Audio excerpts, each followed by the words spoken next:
जय हिंद नमस्कार। तो केने आपन खबर आशा करो সকলেৰ খবৰ ভাল। তো ভিডিও কন্টিনিউ কৰিম বুলি ভাবি থাকোতো মানে বহুত দিন লেপস হৈ যায়। লাস্ট ভিডিওটো সাকে 14 আগষ্ট আছিল, তাৰ পিছত মানে দিম বুলি ভাবিলেও দিব নোৱাৰি, ঠিক আছে। তো এটো হল ইউবি লাইভ, ঠিক আছে। তো মই এটা ভিডিও বনাম বুলি ভাবিছো যে এবি লাইভটো কেনেকৈ হ'ব পাৰে, কাৰণ এবি লাইভৰ এক্সপেৰিয়েন্সটো আছে অলপ হলো। তাৰ পিছত ইউবি লাইভটো তো মানে ইউবি লাইভ পাৰ কৰি আছো, ভাবিছিলো তো ব্লগ আকাৰে আপোনাক জনাব বিচাৰিছিলো। এনে ধৰক প্ৰসেসৰ মতে বা আপোনাৰ সাংবিধানিক আৰু যেটো অসম পুলিচ মেনুৱেল যিবিলাকৰ ৰুলছ আছে, তো সেই ৰুলছ বিলাকৰ মতে কেনেকৈ হ'ব লাগে, কিন্তু বাস্তৱ লাইফত তো কোনো বেলেগ হয়, এইটো আপোনাক সকলোৱে জানে, ঠিক আছে। অফিচিয়ালি আৰু কাৰ্যকৰী যেতিয়া কৰিব যাব ন, তেতিয়া অকমান ডিফাৰেন্স হৈ যায়। তো তেনেকে গম পাই যাব মানে বস্তুবিলাক টাইম বিলাক মিলাতে অলপ অসুবিধা হয় আৰু, ঠিক আছে। তো ভাবিছো নেক্সট ভিডিওটাত মানে এনেকে বনাম আৰু কেনেকৈ চলি থাকে লাইভটো, ইউবি লাইভ, বিশেষকৈ ইউবি লাইভ, ঠিক আছে। আৰু ইউবি লাইভটো শ্বেয়াৰ কৰিম আৰু কামবিলাক কেনেকৈ ধৰণৰ শৰ্টকাট মাধ্যমত কেনেকৈ কৰা যায় সেইবিলাক নিশ্চয় জনাম। ভাল লাগিব আপোনালোকৰ নিশ্চয় ভিডিওটো। তো সেইটো এটা কথা আছিল। তাৰ পিছত নেক্সট কথা হ'ল যে বহুত ইম্পৰ্টেন্ট কথা কৈছিলে দেই, মানে এই মানে প্ৰিফাৰেন্সটো লৈ পেলাই চাওক। প্ৰিফাৰেন্সটো যদি ইউবি কাট অফ দিছে আপুনি, যদি প্ৰিফাৰেন্স ফাৰ্ষ্ট প্ৰিফাৰেন্স যদি ইউবি দিছে, second cut off second preference যদি এবি দিছে, দেন আপুনি নাম্বাৰ বেছি পালে মানে ইবিত পাই গল, ঠিক আছে। আৰু নাম্বাৰ ইবিত নাপালে বুলি যে এবিত পাবই কনফাৰ্ম, সেইটো ভুল ধাৰণা। এবিতো এটা কাট অফ বনিব না, সেই কাট অফত আপুনি থাকিব লাগিব, ঠিক আছে। 55 সাপোজ এবিত গৈছে, 60 গৈছে সাপোজ ইউবিত, আপুনি পাইছে 64, তেন্তে ইবিত নাপালে ঠিক আছে, কিন্তু এবিতো নাপালে, এবিত 55 যেহেতু গৈছে, ঠিক আছে। তো সেনেকুৱা কথা। আৰু কিন্তু যদি এবিত প্ৰিফাৰেন্স প্ৰথম দিছে, ইউবিত যদি সেকেন্ড প্ৰিফাৰেন্স দিছে, যদি সেই সেম কাট অফ গৈছে যে ইউবিৰ 60 গৈছে, এবিৰ গৈছে 55, কিন্তু আপনি ফাৰ্স্ট প্ৰিফাৰেন্স এবি দিছে, কিন্তু আপনি পয়েন্ট পাইছে 65 ধৰক এবি বিদ্যাটোৰ ওপৰত, কিন্তু হলো আপনি ইবিত নাপায়, এবিতহে পাব, ঠিক আছে।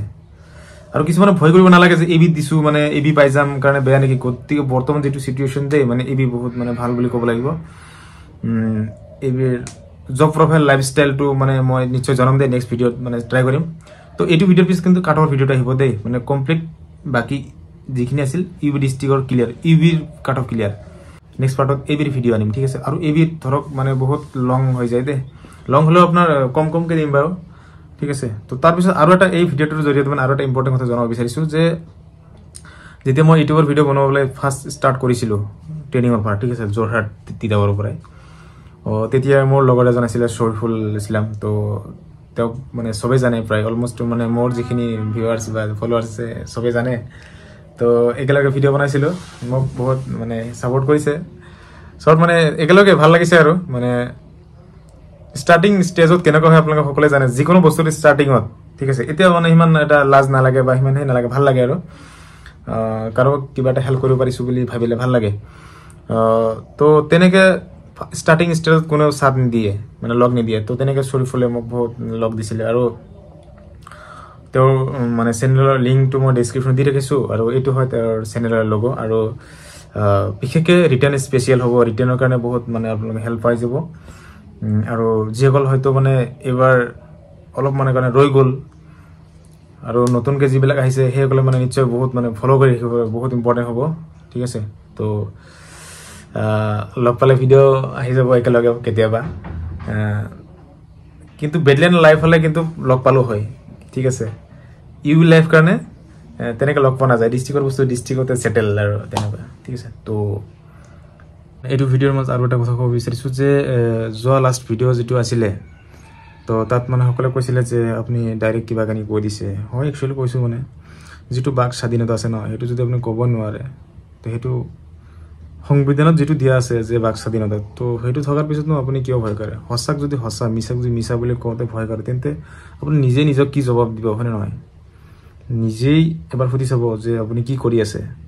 হয়, মানিছোঁ পুলিচত মানে যিটো ক'ব নাপায়, কিন্তু হ'লেও কিছুমান বস্তুটো ক'ব লাগিব ন, ক'ব লাগিব।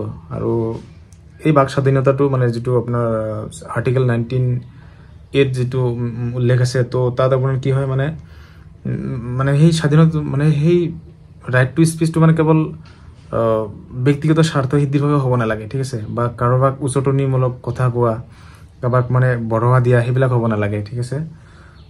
তো সেইবিলাক বস্তু আপুনি যিকোনো ভিজুৱেলি হওক বা মানে যিকোনো এটা বস্তুৰ মাধ্যমেৰে হওক মানে প্ৰকাশ কৰিব পাৰে বুজিছে এইবিলাক যে ছ'চিয়েল মিডিয়াত যে আপোনাৰ কিবা এটা সামাজিক নাটক যে হয় তো সেইবিলাক সেইটো এটা মানে অধিকাৰ এটা মৌলিক অধিকাৰে হয় ন সেইবিলাকৰ থ্ৰুৰে মানে কিবা ছ'চাইটিত মেছেজ দিব বিচাৰে সেইবিলাক এটা অধিকাৰ হয় তো তেনেকৈ যিকোনো মাধ্যমেৰে আপুনি কিবা এটা বস্তু ক'ব পাৰে সেই কৰিব মানে জনাব পাৰে আৰু মই কথাখিনি কোৱাৰ উদ্দেশ্য এটাই আছিল যে এইবিলাক বস্তু কি মই কোৱা নাই যে কোনো এটা ল'ৰা ছোৱালী যাই কিনে প্ৰটেষ্ট কৰক মই কৈছিলোঁ যে এইখিনি বস্তু মানে অভাৰলেপিং যিটো হয় অভাৰলেপিং হ'লে যে ৱেটিং লিষ্ট থাকিব লাগে সেই কথাটো মানে কি জানে কেতিয়াবা মানে আপুনি মই কেণ্ডিডেট হৈ পেলাই প্ৰটেষ্ট কৰি মানে সেই নাপাম ছাকচেছ নহ'ম সেইটো মিডিয়াই ধৰিব লাগে ঠিক আছে তো সেইকাৰণে সেইটো উদ্দেশ্যৰে মই কথাখিনি কৈছিলোঁ যে মিডিয়াই এইবিলাকত মাত মাতিব লাগে ঠিক আছে তো সেনেকুৱাই কথাবিলাক ঠিক আছে কুৱেৰি আছিল বহুত ইম্পৰ্টেণ্ট কুৱেৰি আছিল বহুতে ৰিপ্লাই কৰিছোঁ বহুতে ৰিপ্লাই কৰিব পৰা নাই তে যদি ইম্পৰ্টেণ্ট কিবা থাকে নিশ্চয় জনাব দেই মানে আৰু ৰিপ্লাই যদি কৰা নাই তেন্তে